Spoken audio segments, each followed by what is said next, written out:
Into today's top stories, let's first take a peek at how the numbers are looking in this morning's market rundown. Roll the stinger. Let's go.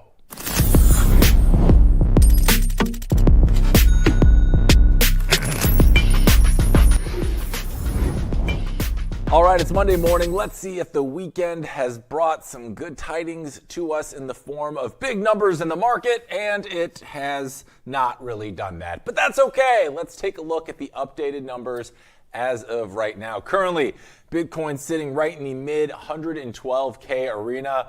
There was a big sell-off this weekend that saw us come cratering back after creeping up on some gains we made at the end of last week, but we are now back at the 112K mark, and we'll be talking more about that in just a bit with our special guest today, so make sure you stay tuned.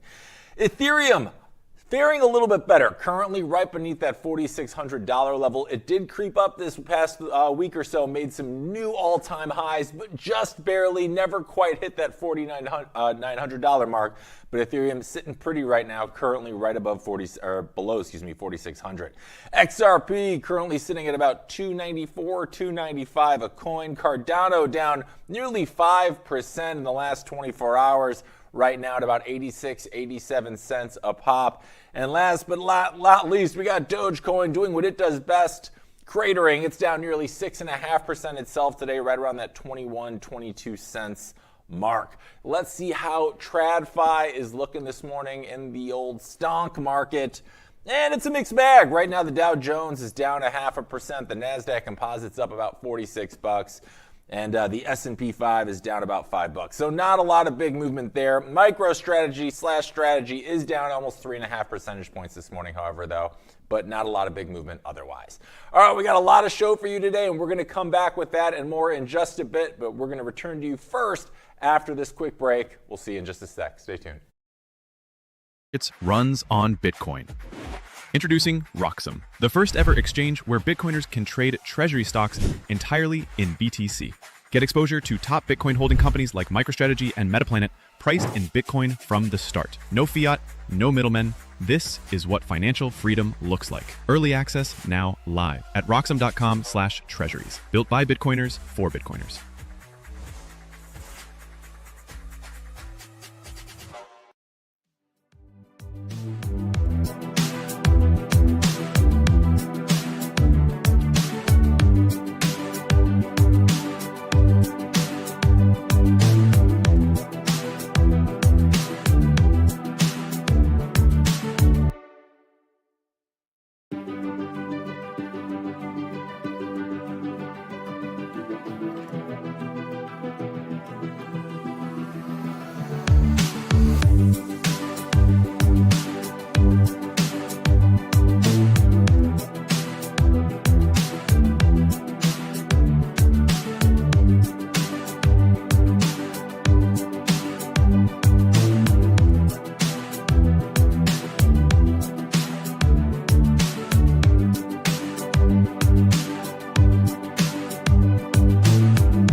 All right, welcome back to the Blockchain Report. Now it's time to go over the top stories of the morning in our bull run, so let's get to it. We got a lot to cover today.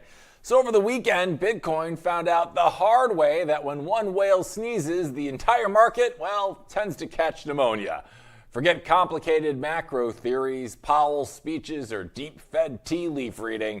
The real culprit here, one single whale who decided Sunday was the perfect day to dump 24,000 Bitcoin. That's roughly $2.7 billion worth. And the result was pure chaos. Bitcoin fell from 114 to 112K in a matter of 9 minutes. Weekend thin liquidity turned that sell button into an absolute bazooka, triggering about $623 million in liquidations. Because apparently nothing says weekend vibes like $500 million in blown up longs. And if you're wondering where the money went, reports suggest the same whale was happily rotating billions out of Bitcoin and into Ether. Yes, the whale pulled the old sell Bitcoin and lever up on Ethereum trick, and for a hot minute, it worked. While Bitcoin was face planting to 111K range, its lowest since early in July. Yeah, I didn't like it either, guys. Ether was having the best weekend of its life. Ethereum ripped past its 2021 highs and shamelessly flirted with the $5,000 mark. Its market cap pushed towards $600 billion, reminding Bitcoin that sometimes little bro gets the headlines. But make no mistake here, gang, Bitcoin is still the gravity center here. This entire market drama wasn't caused by a faceless crowd, macro policy, or retail panic. It was one whale with a heavy hand and an Ethereum fetish and a Sunday afternoon to kill. We'll talk more about that in just a bit. In other news, Strategy and Metaplanet are in a full-blown arms race to see who can pile Bitcoin onto their balance sheet faster without breaking their buy buttons. Let's start with Strategy. Today, they announced another 3,081 Bitcoin purchase worth almost $357 million at an average price of $115K per coin. That brings their total stash to a jaw-dropping, can I hit the drum roll, please? Strategy's total stash is now worth 632,457 Bitcoin. And for those of you keeping score at home, that's nearly $70 billion worth of BTC at today's prices. Now, their cost basis is about $73K per coin, meaning they're sitting on roughly $23.5 billion in unrealized gains. That's not savings account money, that's I could buy Luxembourg money. Love that money. And how are they paying for all this, you're probably asking? Well, by treating their shareholders like an ATM. You see, last week, Strategy raised over $357 million by dumping common shares and various flavors of perpetual preferred stocks onto the market. We're talking 875,000 shares of common stock for almost $310 million. Wall Street analysts are bizarrely into it. Some are calling the issuance accretive and praising their relatively modest debt profile. Or in other words, Michael Saylor figured out how to sell stock at a premium, buy Bitcoin, and call it genius. Now, over the weekend, Saylor even posted on X, Bitcoin is on sale, with a graphic of the company's holdings. Here it is, take a look. Now you can see all the little orange dots there, all the many, many a times he has chosen to buy Bitcoin along the way. He also tweeted this, calling himself Mr. Orange, because if there's one thing he can't resist, it's a chance to meme his way into another $1 billion of Bitcoin. Now, and despite all of this cheerleading, MicroStrategy fell to its lowest close since April last week before getting a nice little bounce toward the end of the week. Investors still can't decide if the premium to NAV is brilliance or a slow motion train wreck. Supporters say the premium is a feature, not a bug, because it gives Strategy cheap capital to buy even more Bitcoin. Critics, however, say that it's a glorified Ponzi scheme. Either way, after this latest purchase, Strategy now controls nearly 3% of Bitcoin's 21 million supply. And if they keep going, Saylor is going to need a bigger vault or his own country. But let's hop over to Japan here for a hot second, where Metaplanet has been quietly running the exact same playbook, just on a smaller scale. They recently added 103 more Bitcoin for about $12 million to their stack. That brings their total holdings to almost 19,000 BTC, worth about $2 billion, which officially puts them in 7th place worldwide among corporate Bitcoin holders, which ain't too bad for a company that only started its Bitcoin treasury operations in April of 2024. Now, unlike the flashy one-off buys, Metaplanet's strategy is slow and steady stacking. They've made Bitcoin a core pillar of their business. Every quarter, they trot out new metrics like BTC yield and BTC gain to show shareholders how this strategy is supposedly boosting value. And to their credit, the financials actually look pretty strong. In Q2 of 2025, Metaplanet's revenue jumped 41% to $8.4 million. Metaplanet has also been busy in capital markets. They redeemed parts of their 19th bond series in July, paying for it with proceeds from stock acquisition rights. Then they went on a share exercise bender. 9 million shares on 14.9 million between in mid-August and another 14.9 million on August 20th. Now, dilution, thy name is stacking sats. And while Wall Street, or Tokyo Street in this case, well, they noticed. Metaplanet got upgraded from small cap to mid cap in the FTSE Japan Index in August, and they even snagged a spot in the FTSE All World Index. So now they're not just a Bitcoin treasury company, they're an index fund Bitcoin treasury company. Now, between the strategy's all-in, all-the-time model and Metaplanet's steady sushi-size stacking, the message here is quite clear. Corporate treasuries aren't dabbling anymore. They're turning Bitcoin into the backbone of their balance sheets. And if this keeps up, pretty soon the biggest holders of Bitcoin won't be miners or whales. It'll be listed corporations with stock tickers and quarterly earnings calls, which is great for adoption and absolutely terrifying for anyone who thought Bitcoin was supposed to be decentralized.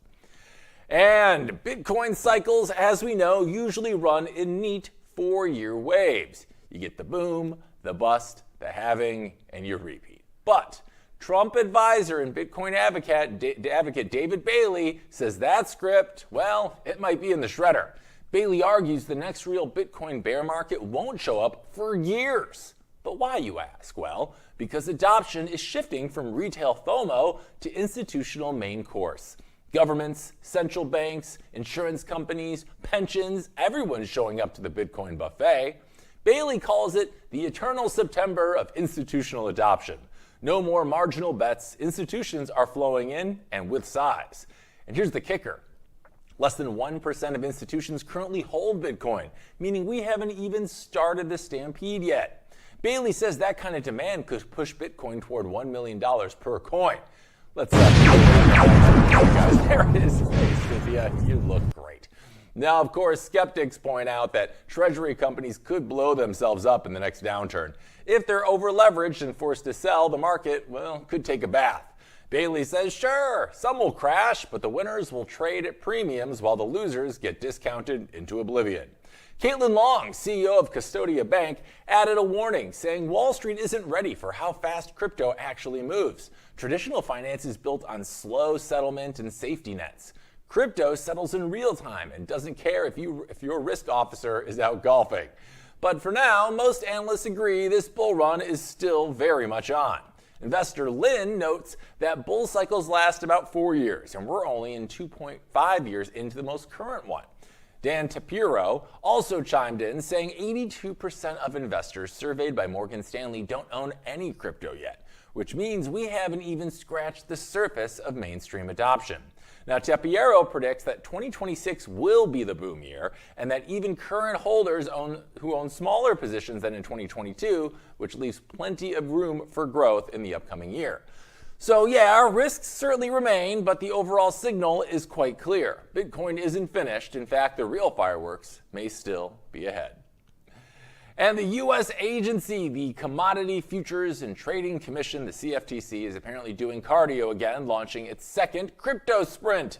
This one is focused on stakeholder engagement, which means they want public input on how they can regulate spot crypto trading without looking like they're regulating it blindfolded.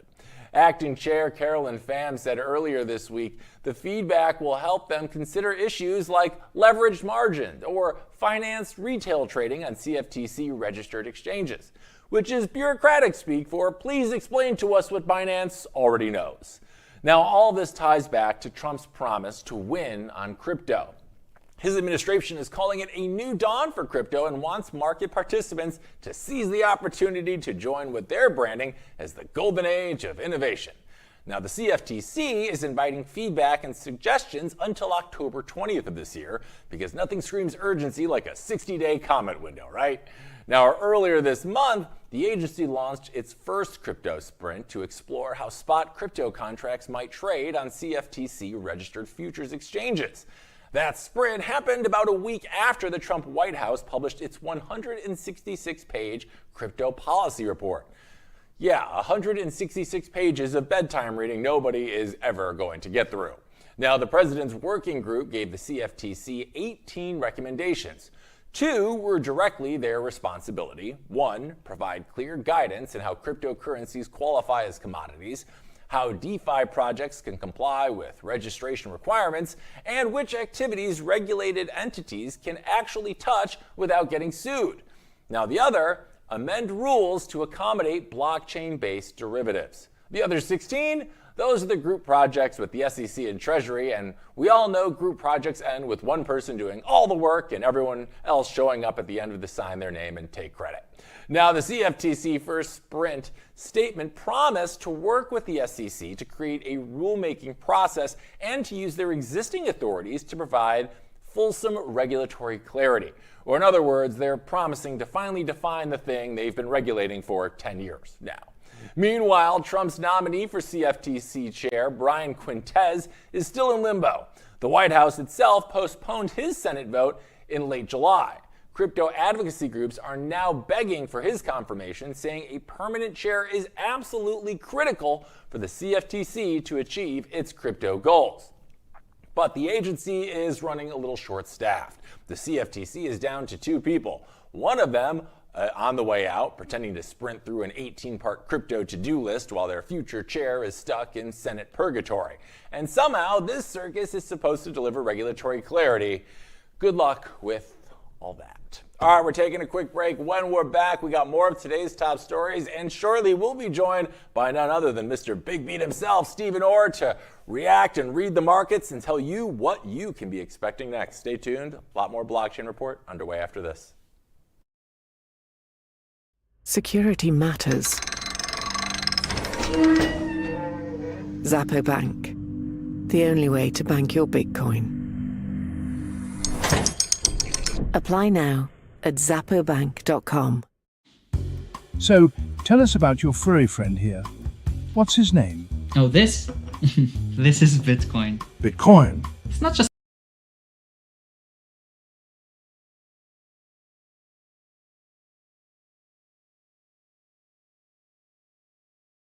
a cat, his family. Quite a name, and I must say, looks quite pampered. Oh, absolutely. Bitcoin deserves nothing but the best. He's my little prince. But with such a valuable pet, aren't you afraid of losing him? Losing Bitcoin? No, it never happened before, so it's not something I worry about. Excuse me for a moment. Bitcoin, stay here, right?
All right, everyone, welcome back to the show. It's time for our weekly market check with Mr. Big Beat himself, Stephen Orr. Stephen, thanks for joining us this morning. How are you, my friend? Happy Monday.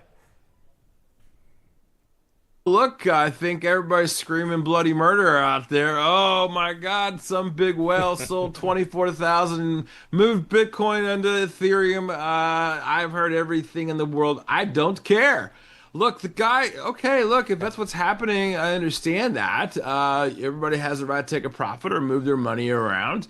The problem that we saw here, and I've said this in your show a couple of times, was the manipulation side of this. I didn't like that. It was the front running, right? We saw that a lot of these 24,000 Bitcoin are being moved, and a lot of people took advantage of that, and they 100x it, 50x it, and what the problem, what the people don't see right now is it's still low volume. It still wasn't even that much. It wasn't even a big move. We've seen this many times, especially if you're OGs like us. We've seen this game over and over. I've seen this movie, I've heard this record, and I played that CD. The problem is nothing has changed. The narrative is still the same, and we're going to go back up. And I'm going to show you my chart here in a second, exactly what I've seen in the market and why this is not a big deal. I've got up a daily chart right here, Hank, and you can see we tested right back here so far back there, back on the 2nd and the 4th. We go back, we've tested again on July the 7th. We haven't gone back that far. It's not like we're going to go test back years and years and years. It's only a month ago or 3 weeks ago.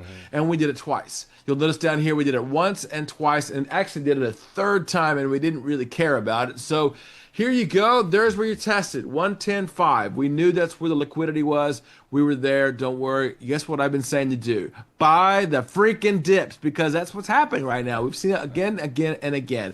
And when I saw the second time, the difference is, look at this low volume. 1, 2, 3. 3 days of extremely low volume. They took advantage of that. Great. It was over the weekend. We know that game too. We know back from the early days, we know how it's played. And when I see low volume, so there's another low volume, all right, they took advantage of low volume, and guess what we do? We take advantage of it and we buy. And you'll see that big green candle when the volume does go back up, so do we. And that means the accumulation. And that's where you're going to see these Michael Saylors of the world starting to accumulate. The institutions will start to buy, and they won't care. Over the weekend, Hank, I saw a couple of tweets. I'll say a couple because I'm going to be nice about it. A lot of tweets, people saying, oh, well, the reason that we saw the price go down is because there's more selling than there was buying. When I see that, my eyes roll up, my heart starts palpitating, and I get, I don't know, lesions on my behind. I don't know what goes on here. It's crazy. It's not true, right? Wherever there's a buy, there's a sell. There has to be a market maker, right? There's always a buy, there's always a seller. The question mark is, where are the buyers and where are the sellers? So as they start to dump or as they start to accumulate, there has to be a buyer, there has to be a seller. That's what makes a market. It's mechanical, right? It's not, oh, there's more sellers. Yeah, there's a lot of selling because the buyers aren't willing to buy it where you're at, so they have to lower the price, and that's what pushes the price down because there's an overabundance of it, right? So I'm not seeing that. I'm not seeing where the overabundance is changing the narrative here. Because there's not, right? We know how much the Bitcoin there is on the exchanges. And guess what's happening right now? Right back up. We tested 110.5, and guess what? We're already up 2,000 points since then. That is against the dollar. But it's still one Satoshi is still one Satoshi. One Bitcoin is still one Bitcoin. So if we're looking at this from all the different perspectives, we've not seen much of a change. I think we go back on the US dollar. We're going to go test 106.8. I think we go blow right through that. And where am I going to do that? If you look at the last time we saw this, look at this. Look at that from July. In 3 days, this is what happened, the 3-day sell-off. We've had what? The 3-day sell-off. We're going to go back and test right up there, 106. And guess what happened the last time we did that? It blew right through the numbers and went right back up. That's why I'm saying we're going to go back to 124, 125, 126. And it'll probably happen within the month. I know, I get it. Everybody's going to say, oh, but September and October is a rough month. Okay, so that's November, December. Who cares, right? If your time frame is changing, then that's a different situation. But I'm not seeing that. I'm also seeing MACD. The MACD is also turning. Now, I'm going to pull up what? a 3-hour chart. Why a 3-hour chart? Because that's what Wall Street uses. All right, why is Wall Street a big deal? Because the institutions are the ones looking at these charts. We've already seen this already turn. The MACD has already turned. You're already seeing RSI about to cross over. We're going to test probably the 113 handle here, probably within the day, and probably by the end of the day, U.S. time, Eastern time, probably test 114.5. We may even do this today. So we're going to see some serious buying. Okay, if it doesn't do that big beat, then what do I do? Well, we may wait it out a little bit. But you see every time on those 3-hour charts, when it turns, it not only turns and gets back to where we lost, but it also goes above. It not only turns, it goes back to where it lost. So here we go again. We're going to turn, and guess what? We're probably going to go right back to that 114.4 handle here. We've seen it time and time and time again. We lost. Guess what? It tested. We lost. Guess what? It made new highs. Guess what? It lost. Guess what? It tested. It made new highs. We're going to see that again. And we've seen it over and over and over again. Now I want to pull up a monthly chart so we understand just where we are in the whole cycle of this whole thing. Here it is. Oh, yeah. All right. Hopefully you can see this chart a little bit better. I'm going to pull it up. We're going in one direction. One direction, straight up. So when that curve turned right back up, it tested, and we did test. We did test. There it is, 111.7. We blew through that, got to the 110.5, and now we turn around, and now we keep on going up. There is nothing stopping the miner. We're still going higher. We're still going higher, and the volume has dropped a little bit. That is literally the only thing that's scaring me right now is the volume, and we know that, and yet on the daily chart and on the 1-hour chart. Now, if you're a 1-hour chart trader, great.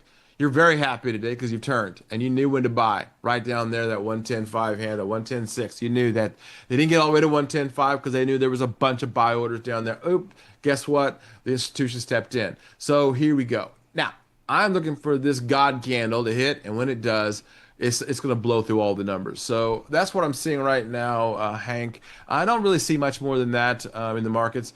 I know a lot of people have been asking me about Ethereum. I'm going to go right to Ethereum. But that's why we sold our Bitcoin to buy Ethereum. Oops, guess not. Went to 5,000, and now here we do. I like Ethereum. Okay, big time. Guess what? Going to look at the Solana. Solana's even bigger. Oopsie, right? Okay, so we sold our Bitcoin. The whales bought Solana. Guess what? The people that were already in Solana and Ethereum took advantage of that buy, and they took right off those whales. And guess what? 212 to 196. Now I don't see, look at there. Now I don't see the volume coming back in.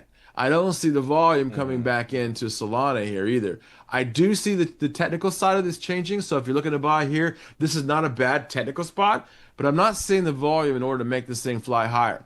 All right, so guess what? Does that mean alt season is here? Is it still alt winter? Is it? I don't care, right? Depending on what the use case is of that altcoin, that's what I'm looking for, right? I'm looking for a use case. Are the meme coins going to be hot going into the holidays? Probably not.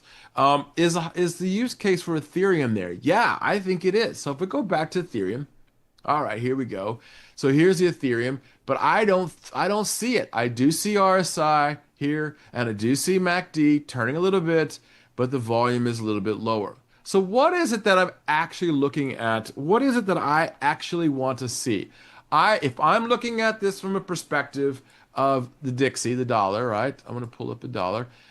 This is what I see. If you're looking to protect yourself, a hedge, right? You're a big institution. Guess what? We need to see this Dixie dollar continue to get slammed down the downside. If the dollar pushes up, that hurts the Bitcoin, right? All right. So let's see what it's really doing. So what's another country that buys Bitcoin? We know it's Japan. All right. So the dollar versus the yen is at 147 and 54 basis points, right? So here we go. What we need to look for here is I love Tokyo. I love sushi, and I love Akihabara district in Tokyo.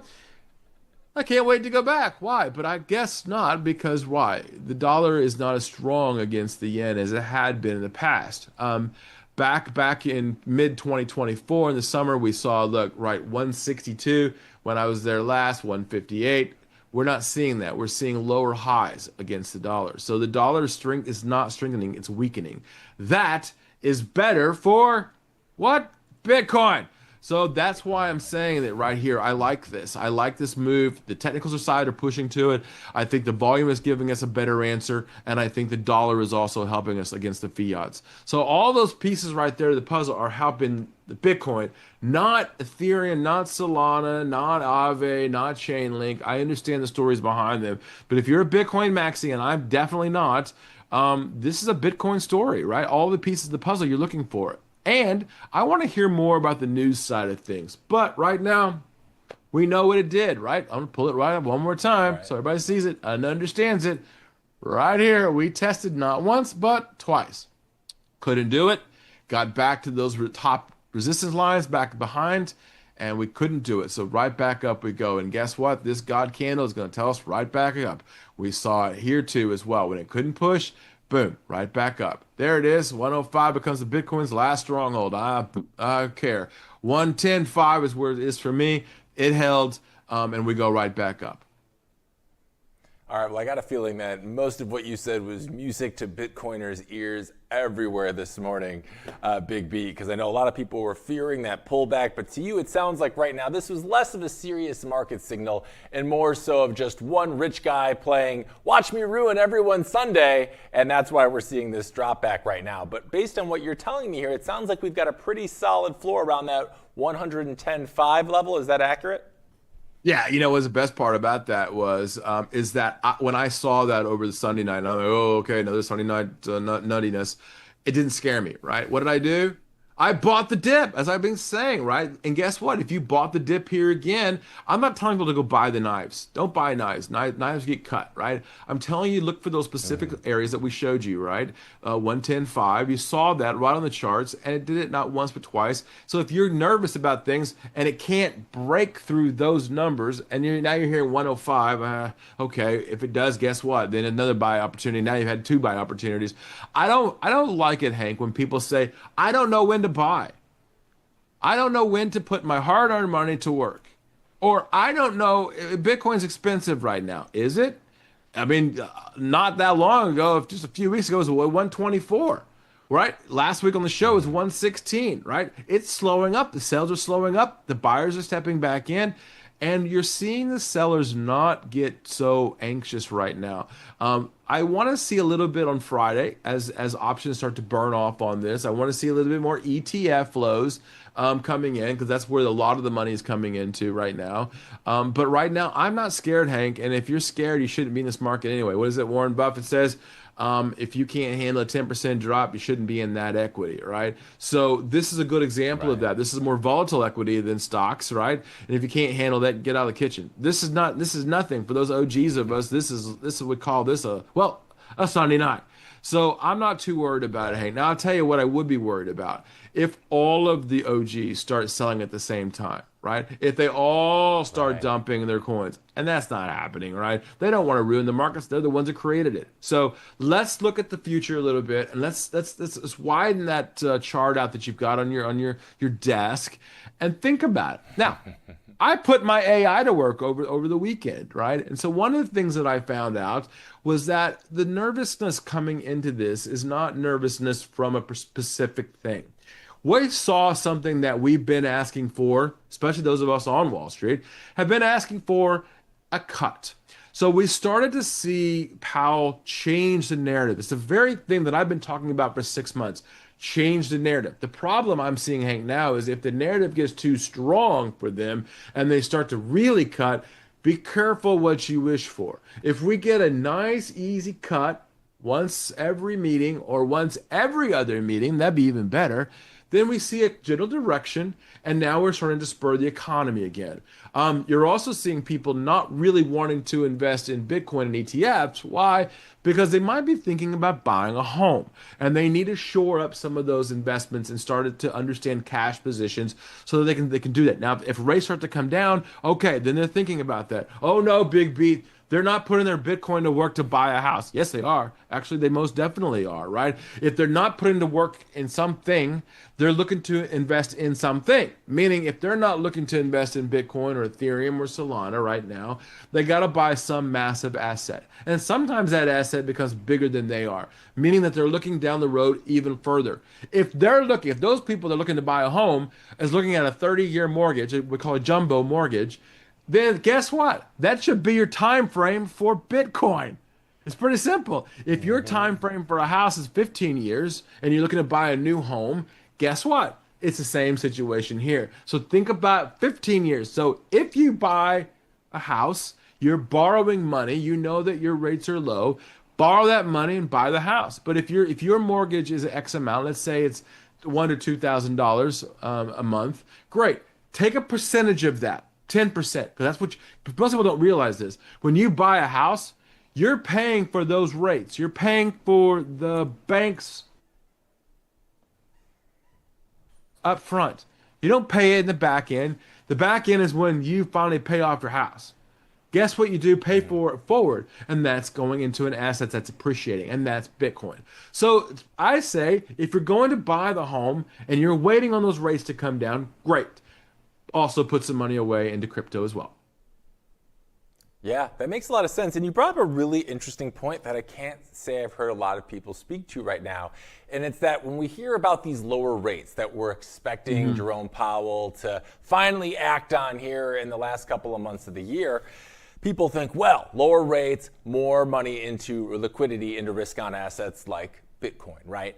But they also don't think, and you just brought up this point here, lower rates mean people are more willing to put money down to buy things like houses and things like that. So there might be an allocation away from Bitcoin as people put these into other assets like real estate, for instance.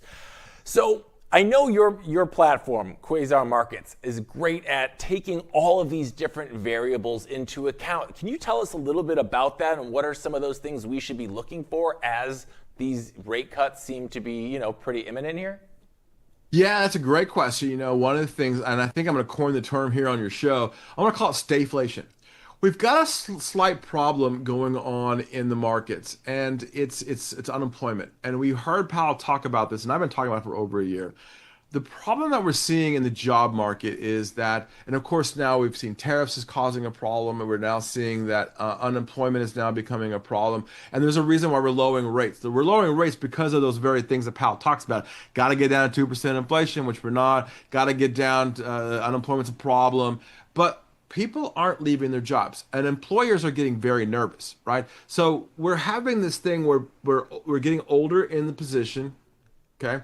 And the graduates aren't really moving into these positions because of AI. So they're not really replacing the older people. And what we're seeing is the employers themselves are paying up to keep that employer in that position. Now, the question, and I'm going to call it stayflation because the employer's making you stay. So there's an inflation coming into the machine already because when you hire a new person, a college graduate, they're cheaper. So that inflation is coming in. So I'm calling it stayflation. All right. So when I look at that perspective, right, that means that a younger person is not buying the home because they don't have the job yet. And as the rates come down, they're getting very itsy bitsy because they're not happy. They want to make some money. They want to get a job so that they can actually go and buy the home, and they're looking to buy a starter home. The other problem with stayflation is the people that are in their homes aren't leaving because they can't get another home.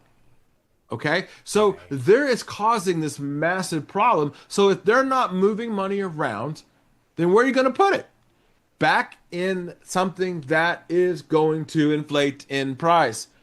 Bitcoin. It's not hard. This is just math 101. This isn't hard math. Now, if you want a PhD level of math, and you want me to explain to you and of course I understand advanced calculus in my head, let's talk about that. Let's go deeper about these numbers. Let's go to PhD level of why Bitcoin is going to go higher and not just saying that there's this finite number. All right, let's break this down into a real easy piece. When you look at the miners and when they are breaking down these massive blockchain numbers to get the break off, right? They are going at it at an exponential number, right? They're having to speed up their mining.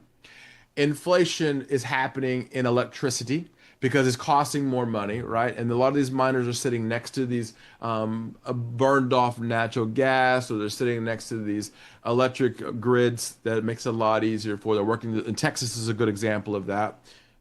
All right, the calculus side of this. So the miners are mining faster. Electricity prices are not going down. We know that around the country, the electricity prices are going up, especially where I'm at in Florida here. We know that there is a finite number of Bitcoin. We know that these OGs are now dumping a little bit. 24,000 Bitcoin is one last dump in here. We know that there's also a finite number that we can put into the exchanges at any one time. There's just not enough Bitcoin. The holders are holding it on their cold wallets a lot harder and longer than we had in the past. So all of a sudden, if we added those numbers up, Moore's law is not keeping up with us. So Moore's law says that as you know, we're going to double in technology, you know, every 6 months or a year, and that's speeding up. So we're actually passing up Moore's law. All right, so I'm going to add Moore's law to that equation. And then on top of all of that, I'm going to multiply it because we know that we have an administration that is very, very, very favorable to crypto. So all of those things adding up does not add up to a sell-off or a crash in Bitcoin. None of those things add up. So if I were to add, and one more part of that equation is the inflation issue that we now know is under control. So if all of those things, and we know that because Powell is lowering rates, so we're giving the miners the ability to borrow money to make more mining machines. We're giving electric companies ability to borrow more money to produce more electricity. We're giving, you got it, right. We're not slowing down. We're going and speeding up. And that's and I can put that into a calculus formula for you, and I'm going to call it the big beat formula. But right now, I'm not too scared about this. I like this, and I think we go higher. I think we test 125, 126 by the end of November, if not sooner. Yeah, no, I'm loving to hear about it. Now that I do that mental gymnastics in my head, carry the one cosine, you're right. That all adds up perfectly as far as I can tell. No, I know we got to let you out of here in just a few here, Big Beat. But before we do, I want to zoom out really quick and look at the entire weekend we just went through. The whale dump, the liquidations, the Ethereum rally. Then Michael Saylor says, oh, what the hell, and he buys another 3,000 Bitcoin on top of it. What do you feel like is the big takeaway for traders right now based on what we saw in the past weekend here, the past 48, 56 hours, whatever? I think the very basics of trading still needs to be put in place. One of the things that I watched over the weekend is liquidations and people crying about, oh my God, I got wiped out in one weekend. Well, the very basics of trading still needs to be applied to how we trade, even in the crypto. So you better have those stop limits in as you are trading. So if you're not accumulating like most of us are, buying and buying and buying and accumulating, and you are actually trading. So to keep yourself from crying all over Twitter, right? To keep you complaining about it on Facebook, and I don't want to hear it, put those stop limits in. If you know what your risk liquidation is, you know what your risk is, then your reward, set that priority. So if you're in here now at 112.5 and you know that the last time we tested was 110.5, you better have your stop limits in at 110.5. And as you are making money and as your count goes up, you might want to have a trailing stop in there. If you don't know what a trailing stop is, then probably I'll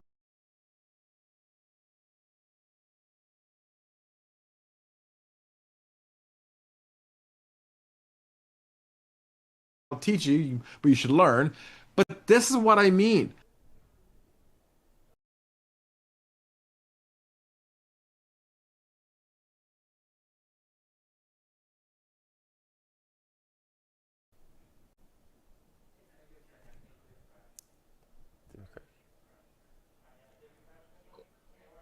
We're up. Can you hear me there, Steven? Yes, see, when things crash, Hank, that's what you just have backups, right? That's what I mean. The very basics of trading should be in your trading toolbox. You need to understand what the actual mechanics and fundamentals of trading are. So that thing would be having stop limits in your order book. So you know that we're at 112.4 right now, 112.5. If you think that you're happy here, you know where the last sellings were. We're right at 110.5. That's where they tested. They got to 110.6. So put your stop limit in. That's the things you didn't see over the weekend. People were just getting, crying all over Twitter, crying all over Facebook because they didn't understand the basics or they weren't willing to protect themselves. And that's what I mean by trading. Now, if you're like me and you and we're the OGs and we're going to go long and we're staying and we're accumulating, great. But if you're not, you're trading, don't be stupid. I don't want to hear it on Facebook. Don't want to hear it on Twitter. I want to hear you smiling because you went long with Big Beat and Hank on the Blockchain Report.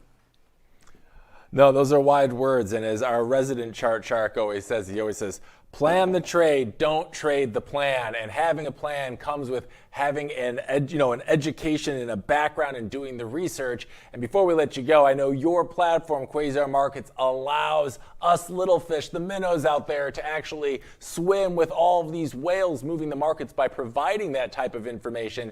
And I'm sure there's plenty of people in our audience this morning that would love to learn more about Quasar Markets and how you can help them be better traders and get where they can go to get your amazing hot takes that we see all the time. So let us know where we can find those, Stephen. Yeah, that's a great question, Hank. Thanks for, Quasar Markets. We call it Quasar Markets Magic. This morning I was looking at AI and I said, okay, show me something that I don't know. I've been doing this for a very long time, right? I found South Korea. Their inflation is starting to creep up again. So guess what they're going to do? They're probably going to raise rates. So all those people are going to put their money somewhere. They're going to probably put it in Bitcoin, right? So that's the kind of stuff that we do. Click on the button, quasarmarkets.com. All you got to do is get started free. You get a 7-day free trial account, and I'll probably give it to you longer if you say, hey, I saw you on Hank's show on the Blockchain Report. I'll probably give it a month away. How about that, Hank? You know, it's really one of the only places on the web for everybody to really get that full 360 view of our financial system at play. So we really thank you for sharing that with us and all the people out there. You're doing God's work, Stephen. And we always appreciate having you with us on the Blockchain Report and sharing us your biggest beats, as we know you're the man with the plan and the info. So thank you for joining us today, Stephen. It's always a pleasure. Thanks, Hank. I'll see you back next week. See you next time. All right, we're going to break here at the Blockchain Report, but when we're back, we're going to be joined by our big return guest of the day, Brandon Gentile, to talk shop. So stay tuned, all that and more, coming right back after this.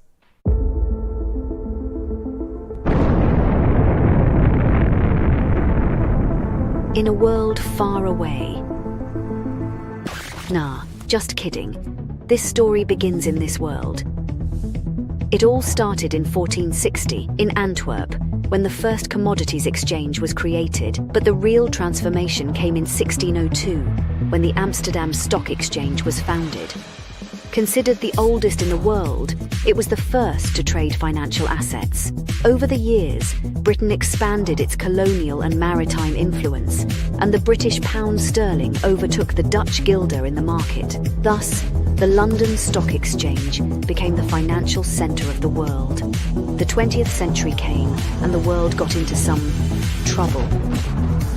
But shortly after World War II, the Bretton Woods Agreement established the dollar as the world's primary reserve currency, and the center of the planet moved to Wall Street. Today, we're traveling at the speed of light towards a new age, an era shaped by the consolidation of Bitcoin as the currency that will define the future of the markets. We present Roxom, a new Bitcoin-denominated market that allows trading all sorts of securities, commodities, derivatives, options, and anything you can imagine. Roxom, rock-solid markets.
welcome back to the Blockchain Report. It's time to see what's going on in other parts of the world with our Blockchain Without Borders segment. So let's get to it. Because once upon a time, Bitcoin treasuries were the weird kid at the corporate finance lunch table. But now they're basically the prom king, modeled after Strategy's obsession with turning balance sheets into Bitcoin vending machines. These companies are piling coins like hoarders on a Costco run. And Asia, which used to look politely interested from a distance, is suddenly going full cosplay. In just the first half of 2025, the number of public companies holding Bitcoin doubled from 70 to 134. That's over 244,000 BTC shoved into corporate vaults in just 6 months' time. Now, 8 Japanese companies alone have joined the craze, proving Japan doesn't just do anime sequels, it also does Bitcoin balance sheet sequels. Case in point, LibWork. Yeah, that's the Japanese construction company that builds houses, but is now also building a Bitcoin treasury of its own. Earlier last week, its board approved a 500 million yen purchase. That's roughly $3.5 million worth of Bitcoin in American dollars. LibWork says it will buy gradually between September and December through a trusted exchange, all while calling Bitcoin digital gold. Because holding only cash, according to them, is like showing up to a knife fight with a balloon animal. But here's the kicker. LibWork is also working on a 3D printer house NFT project. Yeah, they're turning architectural blueprints into NFTs, issuing ownership certificates tied to actual homes. So if you thought NFTs were dead, Japan's construction industry is here to bring them back, one blockchain bungalow at a time. Hooray! Now, meanwhile, back at the macro level, the Trumps once again are involved with things, as American Bitcoin, a U.S. miner backed by Donald Trump and Eric Trump, Donald Trump Jr., I should say, is sniffing around Japan and Hong Kong to build local strategy-style treasury firms. Because apparently no global financial trend is complete without some Trump branding slapped onto the side. LibWork's experiment is especially telling. It shows how Japanese companies are framing Bitcoin as a defensive hedge against inflation while still layering in innovation projects like NFT houses. Some firms like Metaplanet and Remix Point, well, they're doubling down. Others, like Value Creation, are tapping out completely. All of it highlights the bigger risk here. Asia's treasury boom could fuel the next legs of Bitcoin's price run. So we'll stay tuned for that. Also, and going on in Asia, North Korea's Lazarus Group is at it again because they just can't stop themselves, can they? This time, they're accused of swiping $23 million in Bitcoin and ETH from a UK-registered exchange called Lika. Yes, Lika, which sounds less like a trading platform and more like an off-brand IKEA lamp. Now, the hack hit so hard that Lika froze trading, shut down by December of 2023, and then got liquidated in court this past March. Now, OFSI, that's the UK's Office of Financial Sanctions Implementation, because of course they needed the longest name possible, pointed the finger at malicious DPRK cyber actors. In other words, North Korea. Israeli researchers at Whitestream also traced the funds and said the Lazarus crew laundered the money through shady mixers and exchanges that treat AML rules like napkin doodles. The stolen cash, by the way, is likely going straight into Pyongyang's nuclear and military budget. Great, because nothing says future of warfare quite like a country funding missiles with your altcoin bag. Not everyone's convinced, though. Some researchers say there's still not enough proof that it was North Korea, which, given their track record, is kind of like saying, we can't prove OJ did it, while he's holding the very glove in court. Now, as for Lika, the company had promised commission-free trading and even managed to lure retail investors. Then came the hack, the freeze, and the shutdown. By March of 2025, more than 70 angry customers sued after losing about 5.7 million euro at a UK court, until a UK court finally ordered liquidation and Interpath Advisory stepped in to clean up the whole financial carnage. Now, to add insult to injury, Lika's founder, Richard Olson, was declared bankrupt in January and is now being investigated in Switzerland. Fun fact, though, the UK's Financial Conduct Authority had already flagged Lika back in 2023 for not being licensed to serve British customers, but retail investors ignored the red flag because, hey, commission-free trading, what could possibly go wrong there? All right, we're taking a quick break, but when we're back, we're going to be joined by our second fantastic guest of the day. I'm going to keep it a secret till we get back, but you won't want to miss it. So we'll be back with them and more on the Blockchain Report right after this. Security matters. Zappo Bank. The only way to bank your Bitcoin. Apply now at zappobank.com.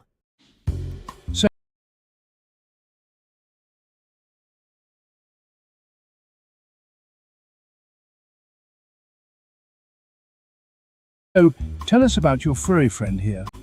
What's his name? Oh, this? This is Bitcoin. Bitcoin. It's not just a cat, he's family. Quite a name, and I must say, looks quite pampered. Oh, absolutely.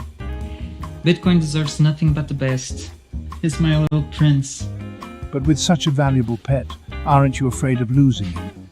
Losing Bitcoin. No, it never happened before, so it's not something I worry about. Excuse me for a moment. Bitcoin, stay here, right?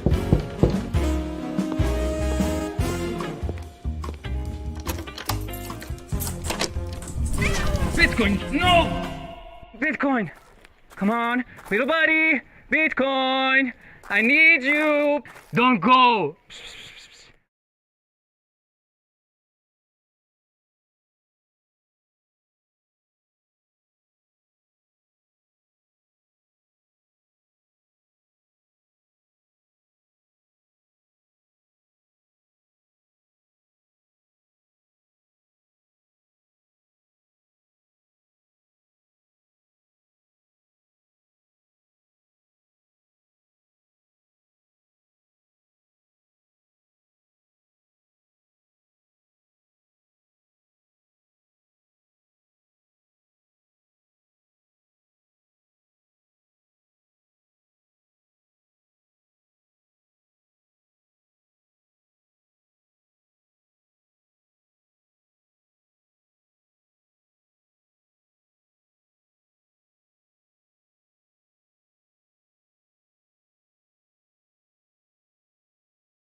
Shake your waist, get down in the place to be. Forget your cares at the door, most definitely. Yeah, girls, B-boys, if you're in the place, make some noise, come on, shake your waist.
All right, welcome back to the Blockchain Report. It's time for more of this morning's bull run. Sorry about the little delay there for a second. We just had that story about the Lazarus Group, and then all of a sudden our systems crash. And I don't want to say they're related, but I don't want to say that they're not either.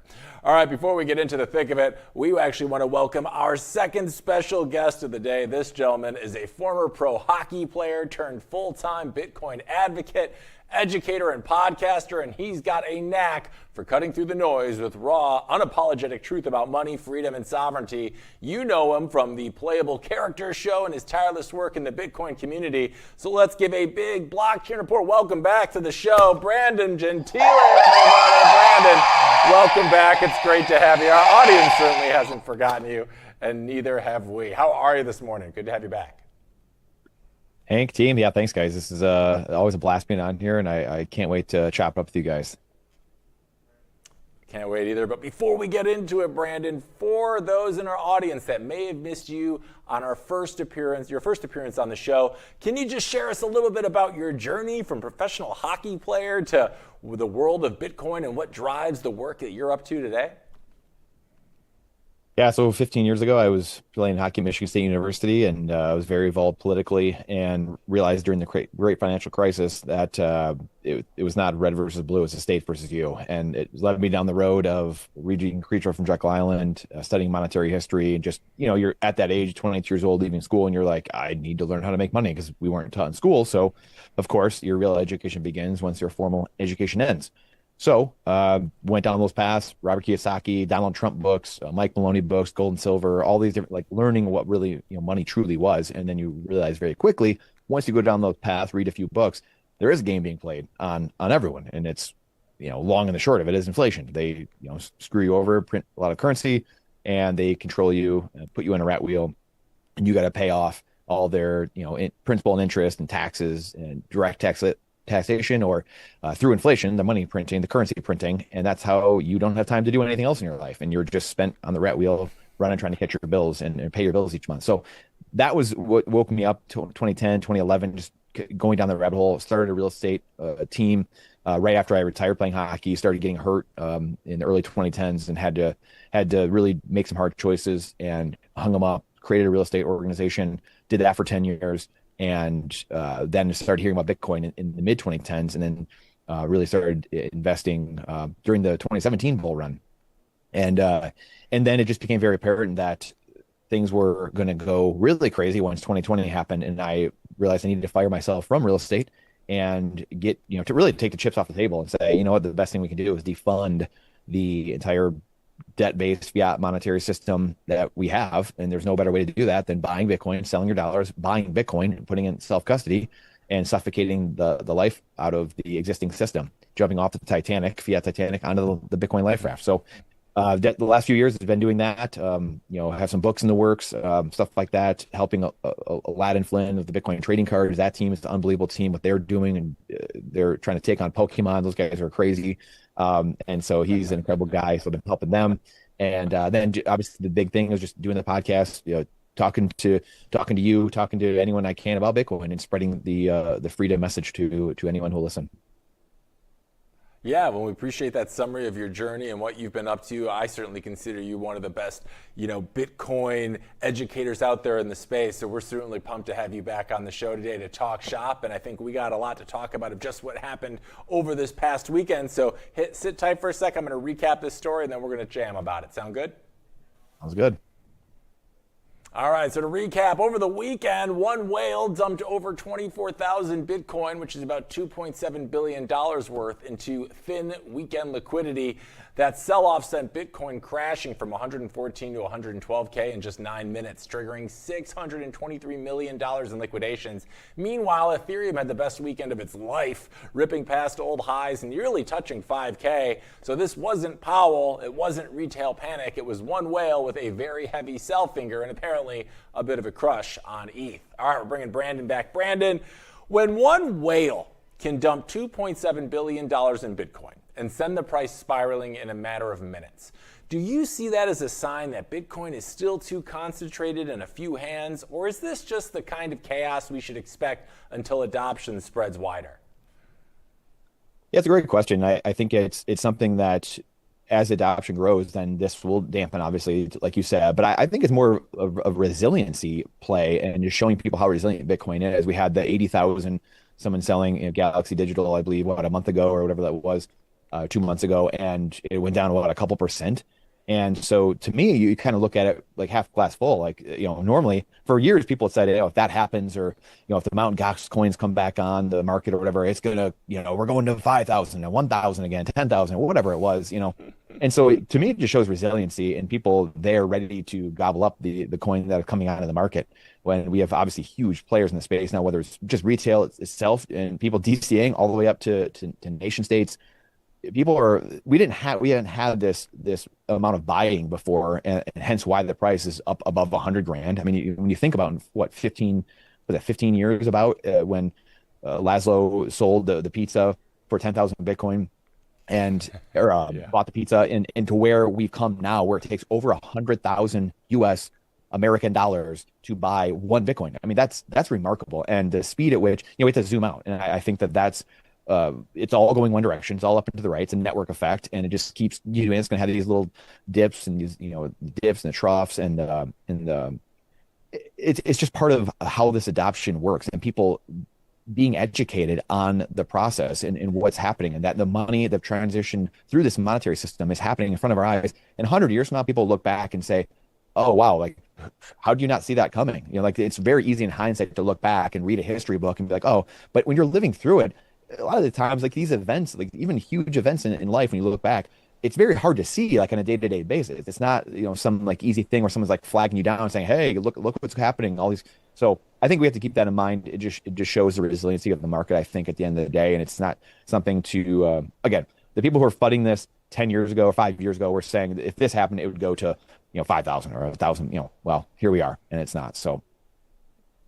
Yeah, that's true. And we saw, like you mentioned earlier, a bigger jump than this only, was it a couple of weeks or months ago? Was it the Galaxy Digital had like 80,000 that were dumped over the weekend? We saw the price fall like $3,000, and then the week started and it clawed back up in a matter of no time. So I do think we are seeing this increased resilience for Bitcoin as we move through this current cycle, especially. With that being said, though, weekend liquidity has always been kind of thin, which makes swings like this usually look a little more violent than they probably are. From your perspective, though, does this hurt Bitcoin's credibility with institutions who want stability? Or is it actually an opportunity for smart money that knows weekends are when the sharks tend to feed? Yeah, at the end of the day, I mean, Bitcoin is the best asset out there, and people want your Bitcoin. So they're going to do anything and everything, whether it's just, flooding and media, or, trying to do, ridiculous stuff on the weekends, or different trading, or who is it, price suppression, the paper Bitcoin, who knows? But people are doing anything they can to get your Bitcoin. I think that's what everyone has to remember. That's why, it's like why self-custody is so important to a large extent, because it keeps your emotions at bay. Like, there's not much you can do. You can't just hop on an app and just really quickly and easily sell it. So there's some psychology behind why, not just the freedom aspect, but custodying your own assets and protection, but also just, keeping your human emotions in check. So yeah, to your point though, obviously it will hurt the credibility to a degree. That's why a lot of institutions and bigger players haven't gotten into Bitcoin for years, because it's too volatile, it's this and that. Well, that's going to happen, but it like you said, it gives a huge advantage to the retail, the plebs out there who are looking to get ahead and find themselves on the positive side of this wealth transfer. These are your moments. These are your times. When it's at $1 million, when it's at 10 million, you're going to look back and wish you had $100,000 Bitcoin days, and it only was $100,000. So again, zooming out, that gives you the perspective of really understanding what's truly happening, and not just, being some high time preference person just sitting there and looking at the linear chart on a day-to-day basis. That'll drive you mad. Yeah, absolutely. And to your point, zooming out, I feel like, is always the move. It's like, take your breath and zoom out and look at the charts. And that comes with doing your own research and educating yourself. And while you can't predict these things, we actually had Mark Moss on the show last week, and something he said, it's kind of like those who are unfamiliar with the history are kind of doomed to repeat it, but those who are unfamiliar with their history are also doomed to not be able to kind of predict what will happen next. And it does seem over time, these types of things kind of seem to show up time and again, just through different forms of the monetary system. So if someone's educating themselves through platforms like yours on YouTube, I think they're going to be a lot more aware and prepared when these types of things happen. Now, one thing that did happen was while Bitcoin face planted this weekend, ETH sprinted toward 5K. It beat barely new all-time highs, pushed its market cap near 600 billion. Do you think that Ethereum is truly building its own kind of momentum right now, or was this just one whale rotating into ETH and making Bitcoin look bad for a news cycle? Boy, oh boy. Yeah, that's a great question. I mean, I know our good friend Noah Bowerly thinks, for years has said ETH needs to become, 1,000 times bigger so that it can take down all of Wall Street. And who knows? Maybe that just might happen. And here we are. So, it's funny. I mean, Tom Lee went on a couple months ago into CNBC or whatever it was, and was, talking about ETH. And here we are. It's, things have been really pumping. So it's interesting. Again, you got to read the tea leaves a little bit, kind of read in between the lines. And this is the beauty of Bitcoin. ETH is, there's no one knows what's going on. As a central founder, there's roadmaps and splurges and purges and all kinds of stuff going on. But Bitcoin, the beauty of Bitcoin is no one can take it from you. No one can print more of it. No one can debase you. No one can steal your time and energy. And all you have to do, whether you work at McDonald's or you work at Tim Hortons, or you're a doctor or a lawyer, you just got to save in Bitcoin, save more than you spend each month, and you will become more and more ahead in life as time goes on, which is what every human should be. You shouldn't have to have 180 IQ and be some day trader, high frequency trader and arbitrager to be able to get ahead in life. I really don't think that's how life was designed necessarily to be the case. So that's the beauty of it. And again, the E thing is they're short-term things. It's the whole XRP, it's up 500%, or E, well, look, it's up, 3x, 5x in the last month or two. It's like, okay, again, zoom out, and the average guy is going to get wrecked trying to jump in and out of coins and trading things. I mean, very few, if any, people are great traders. That's why there are high-frequency trading algorithms now, because the average person, the average human, most humans cannot do that. You shouldn't be forced to do that. Do what you're good at, and then save in Bitcoin, the hardest money known to man, and don't worry about all the noise. Yeah, absolutely. And in these short-term instances we see with Bitcoin pullbacks or whatnot, people are like, oh, that's the problem with Bitcoin. But the truth of the matter is there's nothing wrong with Bitcoin. These are all human problems, right? It's that shiny object syndrome. I saw Bitcoin reach all-time highs. I want to carve a little off the top and chase some higher alpha plays with Fartcoin or ETH or Solana or whatever else. But like you've said many times, you pull back and you see that chart. Bitcoin is still up and to the right over the course of its history, despite us humans injecting our problems into it and doing our best we can to wreck it. It doesn't matter. It's resilient. It's the hardest money out there. That's why it's always been up and to the right. So yeah, a lot of good points you made there. Thank you, Brandon. Stay tuned. We're going to sit with you in just a second. I want to go over this next story and we're going to chat about it because Anthony Scaramucci says that Bitcoin will hit 180 to 200K by the end of this year. Yeah, even with the current pullback, the mooch is holding firm on his target, calling it cautious. Speaking at the Wyoming Blockchain Symposium, he said Bitcoin is consolidating while institutions flood on in. 3 years ago, conferences were filled with retail degens and blockchain founders, but today, it's suits and alligators because Wall Street finally realized that Bitcoin doesn't care about their bonus structure. Now, the mooch admitted some larger investors are selling, but he insists supply is still outpaced by demand. To hit his number, Bitcoin needs to climb about 58% to reach the low end and 76% to hit the upper boundary. Now, for some perspective, it's only up 21% year to date, and Mooch, well, he doesn't see a problem, and he's not exactly on the sidelines either. He said he owns a lot of Bitcoin, both personally and through Skybridge, with 70% of his wealth tied up in the asset. In May, he even said Bitcoin won't be fully recognized as an asset class until it hits 500K, when it officially takes gold spot at the grown-up table. Meanwhile, analysts at Bernstein are singing from the same bullish hymnal. In a note this week, they said Bitcoin could run through 2026, snapping the 4-year cycle that saw 20K in 2017 and 68K in 2021. They see a peak between 150 and 200K 6 months to a year from now, with Trump's mission to make the U.S. the crypto capital of the world serving as rocket fuel. Now, spot ETFs and structural changes in the market, they say, make the old halving cycle rules outdated. Bernstein also sees an altcoin season kicking in, with ETH and Solana potentially leading the next leg.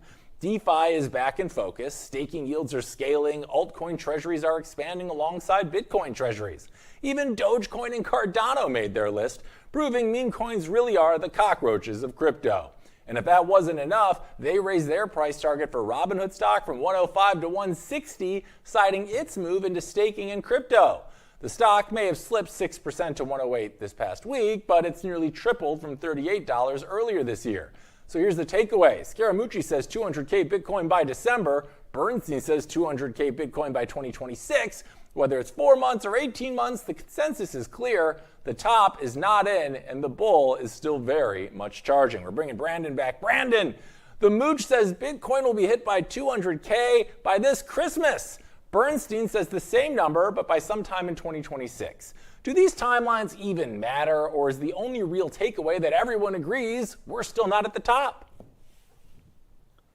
Yeah, no, I think that we're not at the top. We have a long way to go. The liquidity, I mean, again, reading I don't know if you call it tea leaves or just what the administration is doing. The faucets are going to be turning on here at some point in order of magnitude. It's gone on much. I mean, even just the last couple of years, the rates being what they are have lasted much longer than I thought they could. But at some point, again, all this debt has to get refinanced. The average person is, again, we can look up all the stats we want about credit card debt and auto loans and all these different statistics.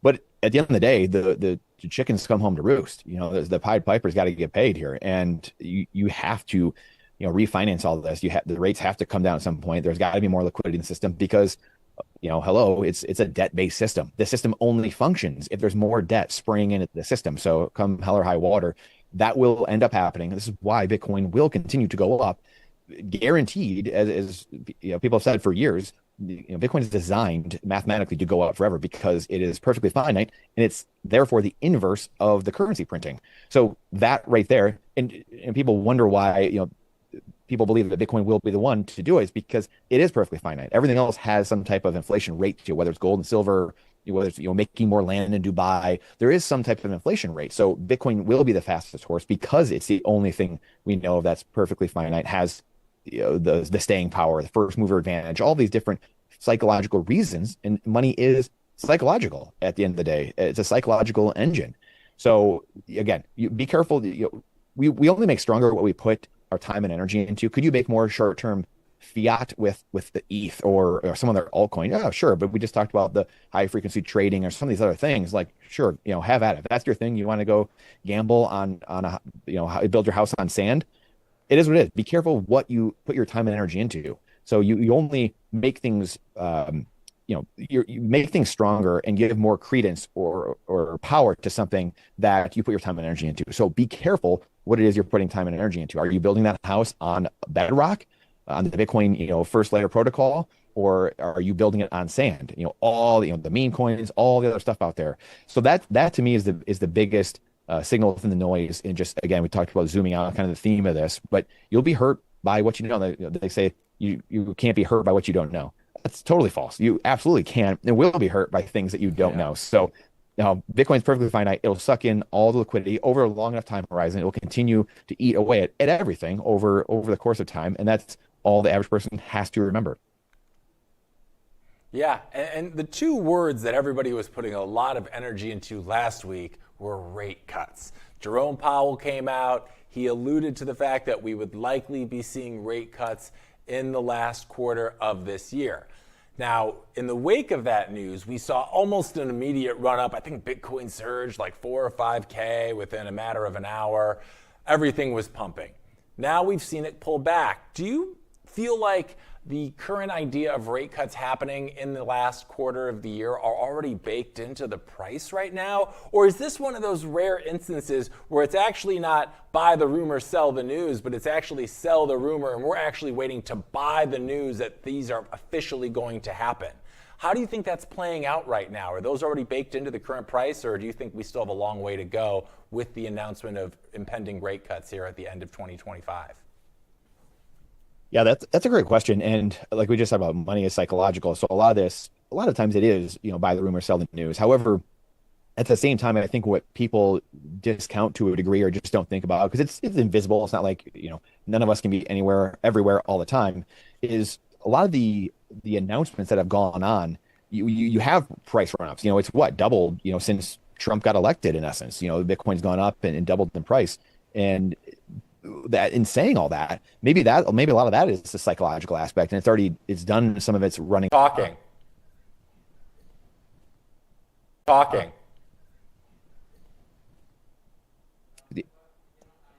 Hey, Brandon, you still there? Yeah. Yeah, sorry. We just had a bit of a technical thing on our end. Our server from Argentina, they're like in the midst of rebuilding it right now. Just give us a sec and Victor will cue us back in. Sorry about that and appreciate your patience. No.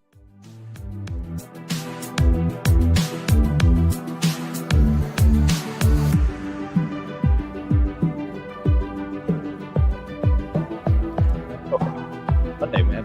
Monday.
right, we're back. Sorry about the delay, guys. I think I recently made a comment about the Lazarus Group of North Korea specifically, that Kim Jong-un didn't make a hole-in-one every hole the time he played golf, and they've just been unrelenting. But we're back here with my good friend Brandon Gentile to talk shop. Brandon, sorry about that. Appreciate your patience this morning. We got time for one more question, though. It's on the same subject of what we were talking about. We're getting all these big predictions. They're fun, right? We got Mooch's December prediction, Bernstein's 2026 prediction. The common theme of all of these, though, is that Bitcoin go higher. Do you think these loud, bullish prognostications help push Bitcoin adoption, or do they maybe set up some unrealistic expectations that could backfire if we were to see a big pullback? Well, at the end of the day, humans are driven by fear and greed, right? And the greed aspect is very powerful. The fear part is probably more powerful. And so the number go up part of it is really probably one of the most important aspects. And it's how everyone comes in. I know there's a lot of people talk about, people come from number go up and they stay for the freedom. And there's no other way. Because at the end of the day, trying to educate people about, hey, this is the money that can't be stolen from you, or hey, it's got 21 million, or can't be any more, and it's permissionless, trustless. I mean, most people are not going to gravitate to that. That's just not how humans think, they work. So the number go up aspect, just by the very fact that it is capped at 21 million, and it is finite. So therefore, the more printing there is, ironically, the price goes higher. That is a self-reinforcing loop. And that's how people come into this. And again, if you have Canadian trucker events or the Dutch farmers or, these bad black swan events happen, then yes, people are going to come in that way too, through fear, or wars are happening and then people are moving and walking to another country with their seed phrase in their head. Those are incredible stories, and those do orange pill people. But the quickest, fastest, easiest way, really within the Western world, is making people talk about Bitcoin all the time, and the number go up is that aspect that keeps it on people's lips. When you have Wall Street being outperformed and hedge fund managers all the time, year after year buy Bitcoin, well, guess what? I mean, politics, wealth management, all these things are driven by culture. They're downstream from culture. And so culture is what demands this. And if the average person is seeing, hey, why do I keep losing against this Bitcoin thing? Or why is the price of Bitcoin keep going up? And you told me I didn't need this. Or, hey, politician, why aren't you advocating for this? Yeah, I heard over here that it could, help. So the price of Bitcoin, I should say, is what is driving that sentiment and what wakes people up out of their stupor, quite honestly. And it wakes people up to saying, hey, I could have, because that's why, again, we talked about altcoins and the meme coins. And all, that's why people jump into those. It's because I'm at the casino, I'm gambling, I might get a big win. Now that's a whole other story for a different day. A lot of people are addicted to losing.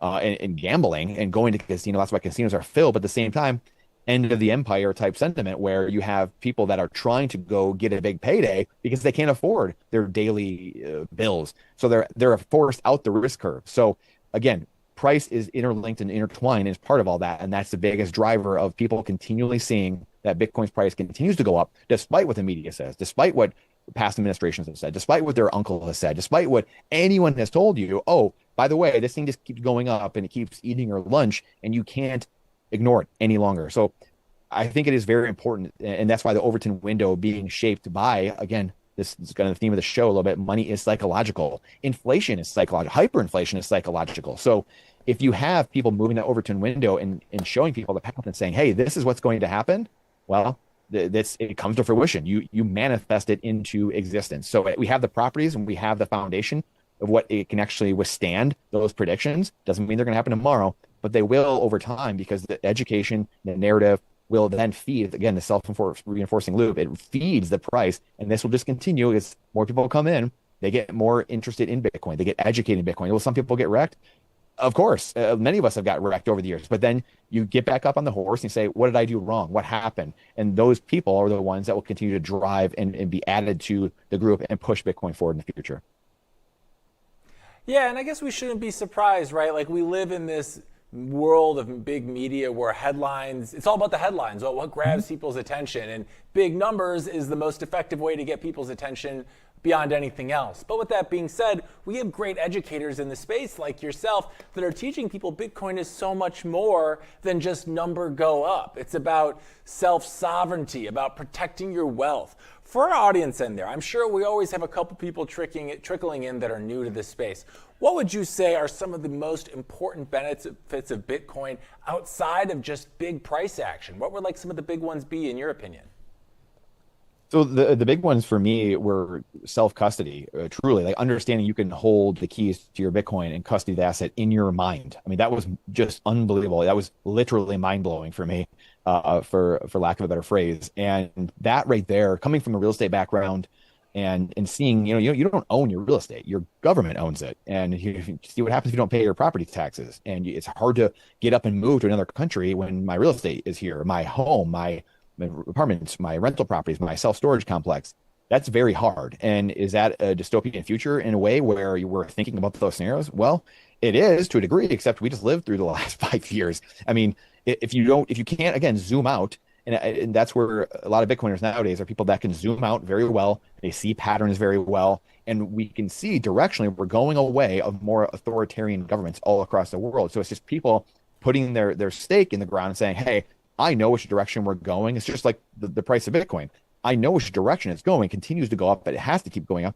That's kind of like governments. I mean, governments have to keep taking more power in a debt-based system. They have to keep taking more people's rights and et cetera, and doing things to take things from the people. Otherwise, you get too educated. You're too smart as to what's going on. This is why we see privacy under attack. When we see all these different things going on, it's because governments really, by just their inherent, just that by them existing, it's what the founding fathers of America knew. And this is why they tried to limit government so much, is because all of human history, it goes down the same exact path. And we're just repeating these things over and over and over again. So I think the custody aspect is probably the number one thing for me, where you can now, and it has so many ramifications. Now your government has to treat you better because they can't just go and steal your assets. Right. They have to negotiate with you. You can walk, to another country. You can, you're a safe, it defunds, again, people say it defunds war, but it's, why are war fought? It's over energy, it's over resources, their gold, you name it, their oil. But if your money now is what you're storing is now in the ether, I can't just go beat you over the head and take your assets. And so now we have to fight on a different playing field. You can't literally be on the field anymore. You have to fight in a different realm. So anyway, all that being said, I think that the custody aspect is really, to me, the most important part, because it really wakes you up to realizing, well, this is the only thing I own. I don't own my life insurance. I don't own my stocks. I don't own my real estate. I don't really, maybe you can, maybe own your own business type of thing. You're still, again, linked to the government in the sense that, the IRS here in America, taxes, all these different things, right? You are attached to them. And Bitcoin is the one thing that they can't control, and they have to bend the knee to the people that have their Bitcoin in self-custody. Mm-hmm. Absolutely. I mean, there's a lot of benefits to becoming part of this Bitcoin ecosystem, and we're seeing that more and more every day, but usually people are brought in by the big number, and then they were like, well, now I'm invested in this. Now I better do my research, when you should just do your research before you invest, and then you're going to feel a lot more confident with the plan you make going forward. As our main man, Luca, our chart wunderkind on the show always says, you plan the trade, you don't trade the plan. Have a plan in place after doing your research and then act on that plan. DCA out there, gang. Brandon, before we let you go today, we're starting this new thing and you are in first test guinea pig subject, so I'm super excited.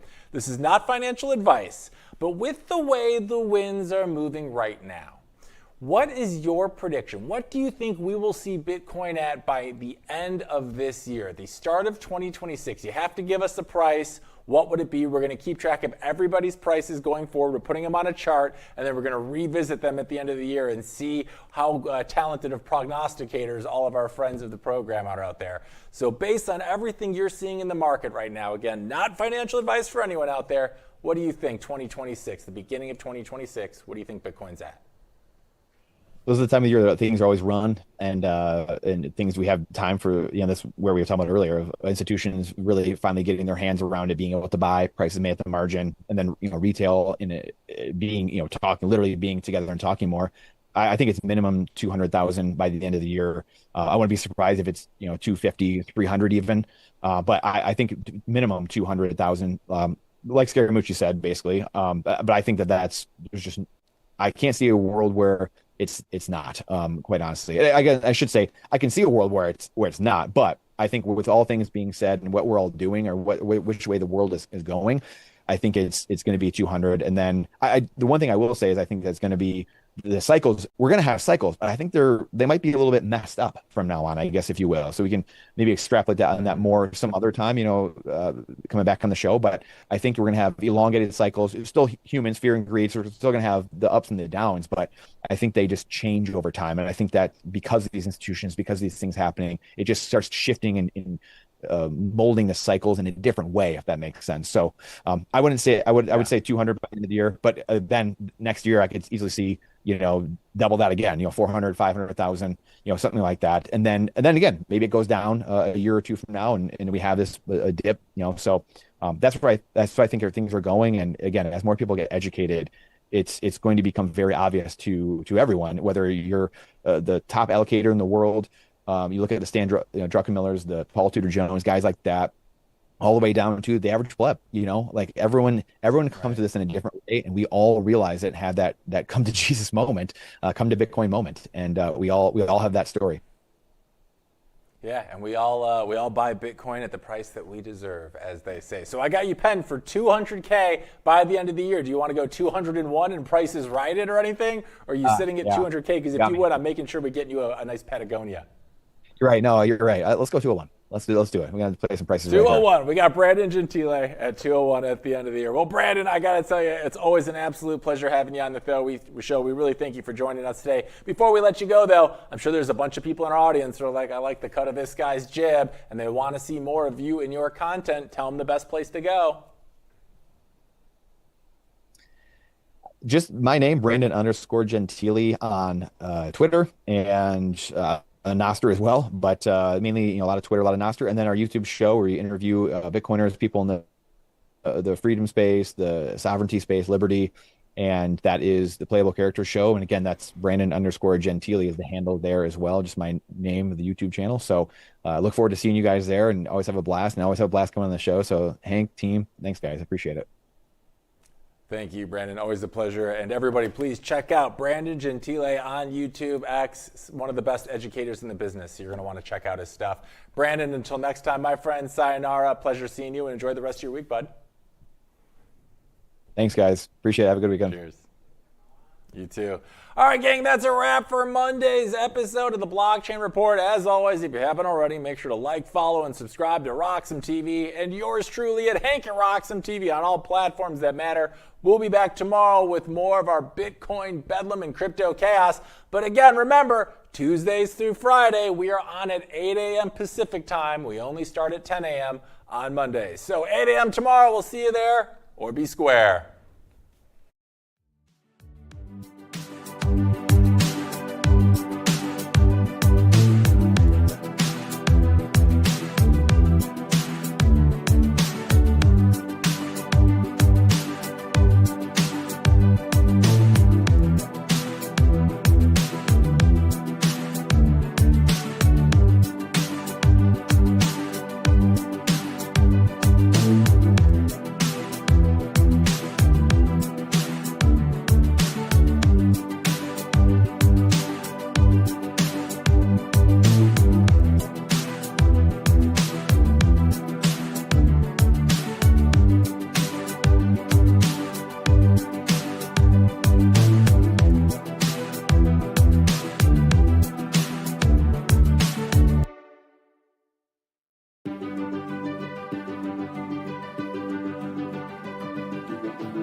Security matters. Zappo Bank. The only way to bank your Bitcoin.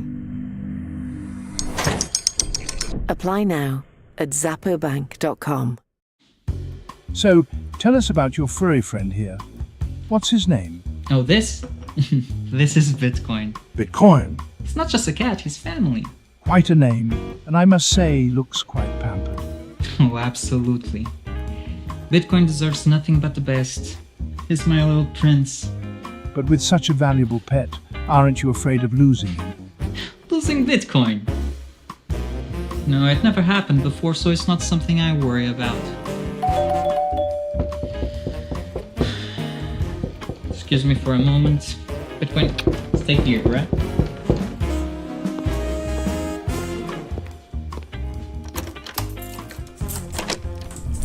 Bitcoin, no! Bitcoin, come on, little buddy, Bitcoin, I need you. Don't go.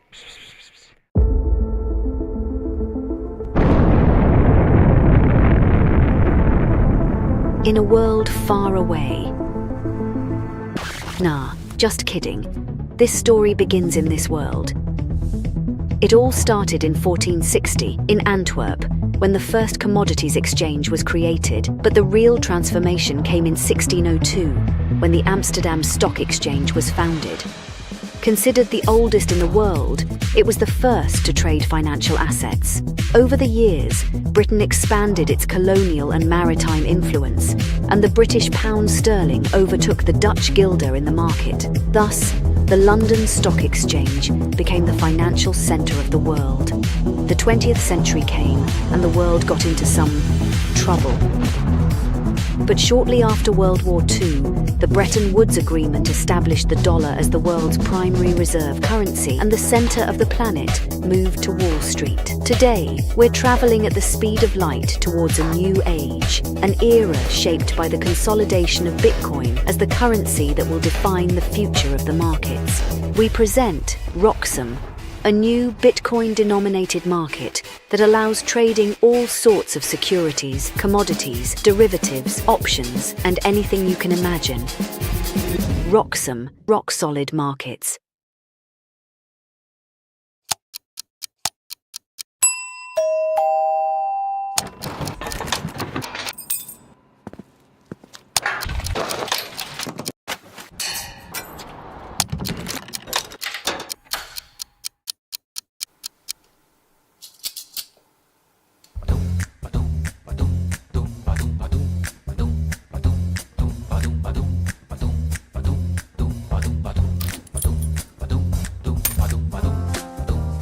The future of capital markets runs on Bitcoin. Introducing Roxom, the first ever exchange where Bitcoiners can trade treasury stocks entirely in BTC.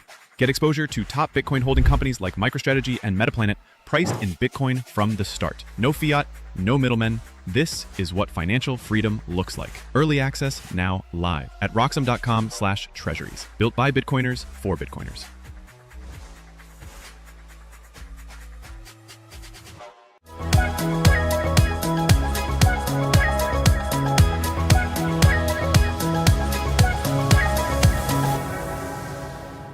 Now, inevitably, some retail is going to participate and try to be along for the ride in the trade, because this is something you can just access in your brokerage account and the information is out there. But if all you do is attempt a rocket booster stage, leveraging retail, and you fail to get to institutional scale and get into, really like tens of billions of dollars flowing into your leveraged Bitcoin equity, then really you haven't made a dent in anything. We're working with a bunch of Bitcoin treasury companies of various flavors. I think one of the biggest new incremental sort of wins here will be being able to make a really strong case for companies holding Bitcoin on their balance sheet, even if they don't become a full LBE. And I think that's something that we're really focused on, because I do think that is something that, again, can make a dent in the universe. Not everybody's going to go whole hog and just become a leveraged Bitcoin equity or Bitcoin accumulation machine or whatever it is, but every business can benefit from having some Bitcoin on their balance sheet. And I want to just make it easier and easier to see why that's the case.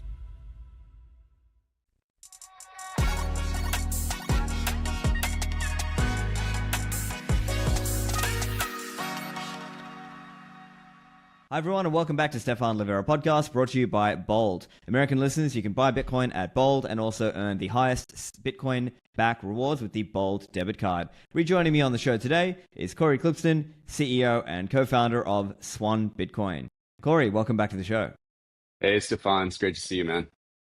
So, Corey, I know we were chatting a bit offline about, this is one thing people have been talking about, like altcoin season. Is that going to happen, or is it going to be more like LBE and